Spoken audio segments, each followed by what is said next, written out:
Hello learner, my name is Florence Misao of Kenya School of TVET. Welcome to topic 2, budgeting. In topic 1, you learned about procurement. In this topic, you will learn about budgeting and you will be expected to 1. Define the term budget. 2. Identify sources of income and expenditure items.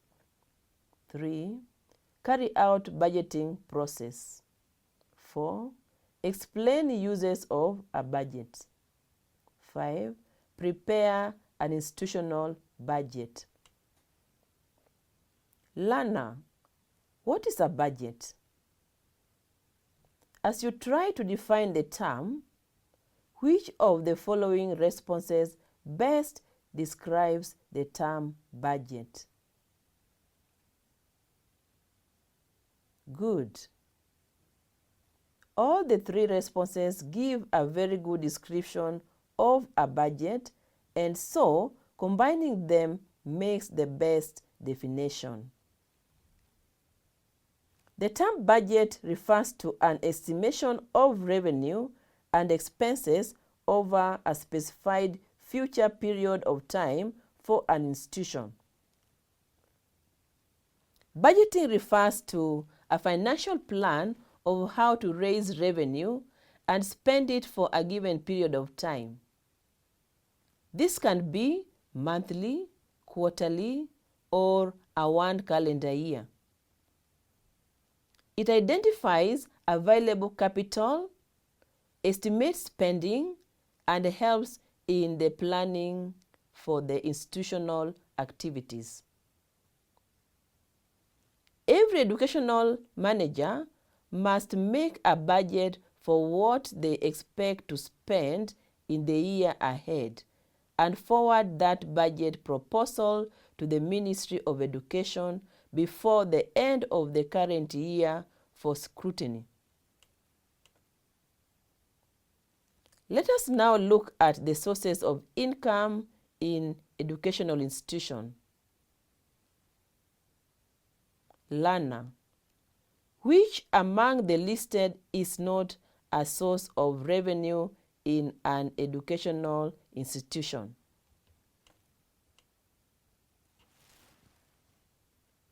Good. In addition to the correct list, I have the following sources of income grouped under the 4 main categories. These are 1. Grants from the Ministry of Education. 2. Donations from charitable organizations and non-governmental organizations. 3. Institution fees. 4. Income generating projects like farm produce such as crops, milk, poultry, pig rearing, and many others. Let us now have a look at expenditure and expenditure items. Identify any 3 expenditure items in an educational institution.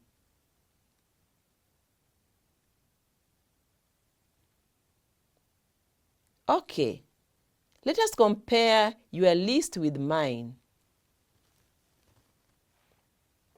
Expenditure is a payment of cash or credit for goods or services made by the institution. The payment may be for obtaining new assets, repairing some assets, or reduce liability.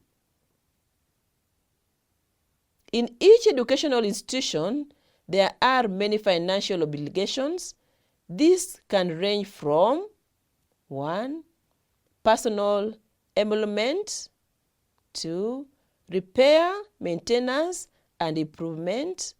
3. Electricity, water, and conservancies. 4. Local travel and transport. 5. Activities. 6. Medical and insurance cover. Take note that all the above are referred to as vote heads, that is, units of expenditure. Learner, take a moment and think about the challenges faced in collecting funds for an institution. Identify and write down any two. Okay, let us compare what you have and what I have. The challenges faced when collecting funds in an institution include 1.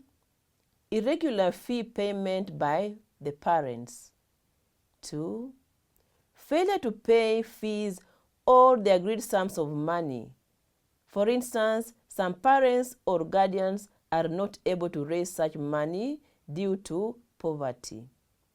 3. Some parents delay payments, particularly if there is infighting between the Parents Association and the school committee. 4. Poor institution-community relations. Sometimes the two parties do not agree on principles. For example, if an institution wants to expand its physical structures and needs to displace part of the community, definitely there will be some hostility between the two. 5. Delayed government grants. Some schools may experience delays in receiving grants from the ministry. These are just a few, but among other challenges. Okay, let us now have a look at the steps of budgeting. Learner, take a moment and reflect on the budgeting process and complete the following statements which represent the first two steps of the process of budgeting. Good. Learner, what are the steps of budgeting process? Okay, let us check whether you got it correct. Budgeting involves a systematic process that comprises the following steps. 1. Identification of programs and projects to be accomplished during the budget period. 2. Identification of resources required, such as manpower, materials, and money. 3. Costing the resources. A detailed list of expenditures drawn in consultation with HODs and the school management committees of the budget. 4. Presentation of the budget estimation for discussion as per the budgetary guidelines by the Ministry of Education. 5. Obtaining approval of the budget by the authorities such as Board of Management, Council, or Ministry of Education. 6. Implementation and monitoring of the budget. We can now look at the importance of budgeting function in an educational institution, but first, I'd like you to brainstorm on the following questions. Good. In addition to that, here are some of the uses of budgeting. 1. It focuses on prioritization of activities to ensure the effectiveness of resource allocation in public learning institutions. 2. It provides the basis of financial control. 3. It is a tool for fee collection or allocation. 4. It fosters prudent utilization of school resources, hence ensures optimum utilization of finances. Learner, let us now look at a sample of school budget. In this sample, you can see the school name is given. The budgeted year is also given. Then we have a column for income. Under the income, that is the sources of income, we have school fees. And if you move along that row, there is this other column written budget, that is the proposed budget. So along the school fees row, we have 150,000 Kenya shillings. Then there is the actual fees collected, 100,000 Kenya shillings. There is a variance of 50,000 Kenya shillings. Another income can be from tuition. So under the budget, the proposed budget, 200,000 Kenya shillings. The actual budget is 150,000 Kenya shillings. There is a variance of 50,000 Kenya shillings. For grants, if you expected to be given 100,000 Kenya shillings, and we actually got 100,000 Kenya shillings, you can see there is no variance.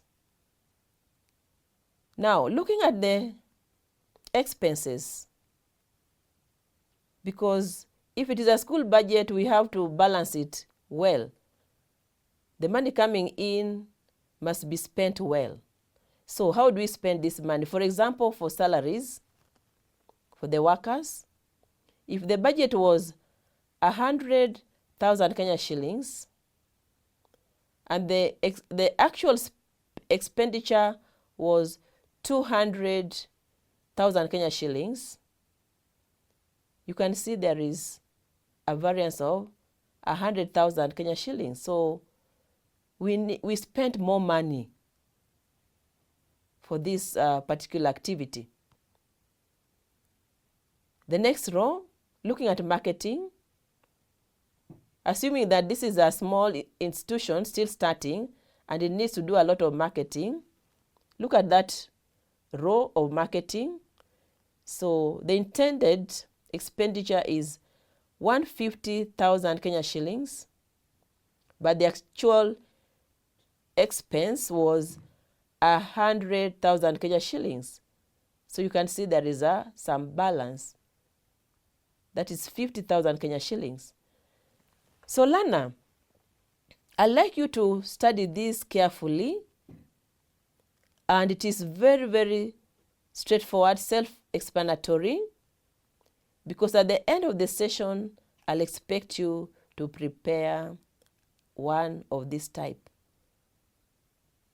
So looking at the total income, we have 450,000 Kenya shillings, the intended budget, but the actual ones, 350,000 Kenya shillings. So there was a variance of 100,000 Kenya shillings. Looking at the expenses, the intended budget was 500,000 Kenya shillings. The actual expense was 6,000 Kenya shillings. And you can see that there is extra above what was intended to be used. To summarize the session, or rather to review the session, I'd like you to write down the following and post in the discussion forum. The first one, 3 things you know about the topic. Second, 3 things you have learnt on today's lesson. And finally, 3 things you'd like to know about the topic. Last but not least, you are required to do an activity for the achievement of the learning outcome number 5, that is preparation of an institutional budget. Assume you are the finance officer in a TVC in your county and a new principal has reported to the institution. Use the sample of the budget provided above and prepare a budget report for the current financial year to update the principal of the financial status of the college. Post your report on your e-portfolio. This brings us to the end of the topic. The next topic will be stores management. Thank you.